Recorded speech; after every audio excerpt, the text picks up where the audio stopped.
Hello, എല്ലാവർക്കും നമസ്കാരം. നമ്മളെപ്പോഴും വെക്കുന്ന കറി നമുക്ക് തോന്നും വേറെ ആരുടെയെങ്കിലും നല്ല റെസിപ്പി പെട്ടെന്ന് ഉണ്ടാക്കുന്ന കിട്ടിയെങ്കിലും തോന്നുന്നവർക്ക് വേണ്ടി കാണിക്കുന്ന ഒരു റെസിപ്പിയാണിത്. ഞാൻ ഉള്ളി 3-4 ഉള്ളി എടുത്തു. എന്നിട്ട് ചെറുതായിട്ട് നമ്മൾ താളിച്ചിടാൻ വറുത്തിടാൻ എന്നെല്ലാം പറയുന്നില്ലേ, ചെറുതായിട്ട് അരിയുക. അതുപോലെ ചെറുതായിട്ട് അരിയുക. തക്കാളി ഒരു വലിയതെടുത്തത്, അത് തക്കാളി തൊലി കളഞ്ഞ് ചെറുതായി അരിഞ്ഞു. പച്ചമുളക്, ഇത്രയും സാധനങ്ങളാണ് കഷ്ണങ്ങളുള്ളത്. അപ്പോൾ എണ്ണ ചൂടായി, എണ്ണയിലേക്ക് പെരിഞ്ജീരകം ഇട്ട് കൊടുത്തത്. ശ്രദ്ധിക്കണം, കടുക് ജീരകം അതൊന്നുമല്ല, പെരിഞ്ജീരകം. എണ്ണ ചൂടായി പെരിഞ്ജീരകം ഇട്ട് കൊടുത്തു. പിന്നെ തക്കാളി, ഉള്ളിയും പച്ചമുളകും ഇഞ്ചി വെളുത്തുള്ളി പേസ്റ്റും എല്ലാം നല്ലോണം മൂക്കണം കേട്ടോ. നല്ല മൂത്ത മണം വരണം ഇതെല്ലാം ഇൻഗ്രീഡിയൻസും. അതിനുശേഷം മഞ്ഞൾപ്പൊടിയും മുളക് പൊടിയും മല്ലിപ്പൊടി കേട്ടോ. വേറെ ഒരു മസാലയോ മസാലപ്പൊടിയോ ഒന്നും ചേർക്കുന്നില്ല. പിന്നെ മല്ലി വീട്ടിൽ നിന്ന് തന്നെ നമ്മൾ ചീനച്ചട്ടിയിൽ വറുത്ത് പൊടിച്ച മല്ലിപ്പൊടിയാണ്. അപ്പോൾ അതിന് നല്ലൊരു ഫ്ലേവർ ഉണ്ട് കേട്ടോ.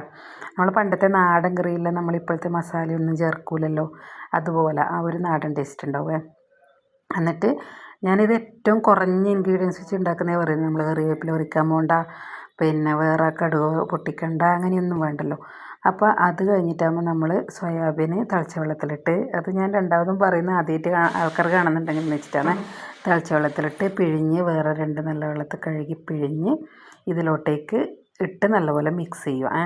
എന്നിട്ട് നമ്മൾ കുറച്ച് വെള്ളം ഒഴിച്ചിട്ട് അതിനെ വേവിച്ച് വറ്റിച്ചെടുത്താൽ ഡ്രൈ ആയിട്ട് ചപ്പാത്തിക്കും റൊട്ടിക്കും നെയ്ച്ചോറിനെല്ലാം കഴിക്കാൻ പറ്റിയ ഒരു കറിയായി, പെട്ടെന്ന് ഉണ്ടാക്കാൻ പറ്റുന്ന. ഇനിയിപ്പോൾ നമുക്ക് ചോറിന് വേണം നല്ല ചാറിൽ കറി വേണ്ടിക്കൽ തേങ്ങ നല്ല ബ്രൗണായിട്ട് നല്ല കോഫി കളർ പോലെ അരച്ച് നന്നായിട്ട് അരച്ചെടുത്തിട്ട് അതിൽ ചേർത്താൽ നല്ലൊരു സോയാബീൻ്റെ മസാലക്കറിയായി. ഡ്രൈ വേണ്ടുന്നവർക്ക് തേങ്ങ അരച്ച് ചേർക്കണ്ട.